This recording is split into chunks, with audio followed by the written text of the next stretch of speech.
Irán Abif, el arte real, hoy presenta, Hermes.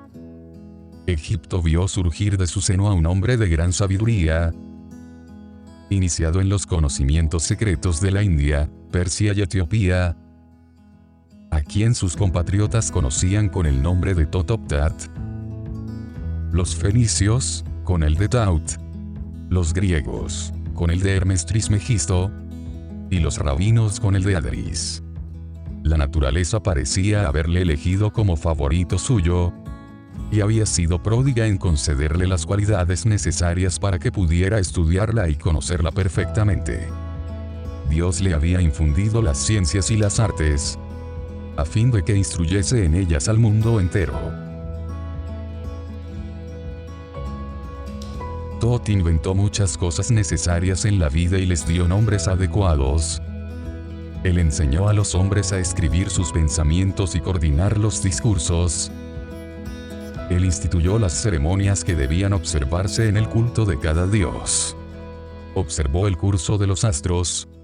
Inventó la música, los diferentes ejercicios del cuerpo, la aritmética, la medicina, el arte de los metales y la lira de 3 cuerdas. Y reguló los 3 tonos de la voz, el agudo, tomado del estío, el grave, tomado del invierno, y el medio, tomado de la primavera.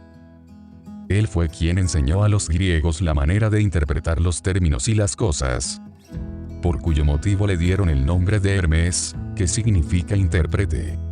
Instituyó los jeroglíficos en Egipto. Eligió a un grupo de hombres para que fueran depositarios de sus secretos, únicamente entre quienes podían llegar al trono y a los primeros cargos de los misterios. Los reunió, los consagró sacerdotes del Dios vivo, les instruyó en las ciencias y en las artes, y les explicó los símbolos secretos. Entre estas ciencias había algunas secretas, las cuales solo les enseñó a condición de que se comprometieran por un terrible juramento a comunicarlas únicamente entre quienes, después de ser sometidos a duras pruebas, se hicieran dignos de sucederles. Los reyes les prohibieron que las revelasen bajo pena de muerte. Este secreto recibía el nombre de arte sacerdotal y comprendía la alquimia, la astrología, el magismo, la ciencia de los espíritus. Hermes les dio las claves de los jeroglíficos correspondientes a cada una de estas ciencias secretas, los cuales eran tenidos por sagrados y se guardaban en los lugares más secretos de los templos.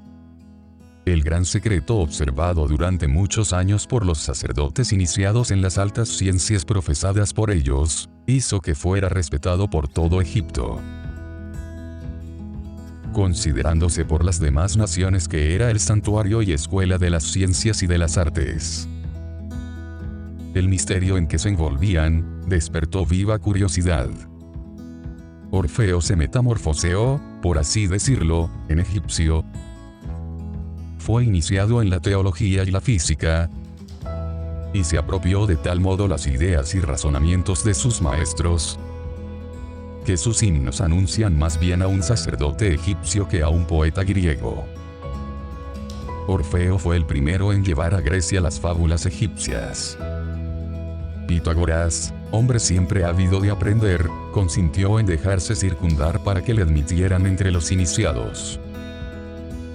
En el fondo del santuario le revelaron las ciencias ocultas. Como los iniciados en una ciencia determinada habían sido instituidos por medio de fábulas, enigmas, alegorías y jeroglíficos, escribían en forma misteriosa siempre que trataban de los misterios y ocultaban la ciencia tras el velo de las ficciones.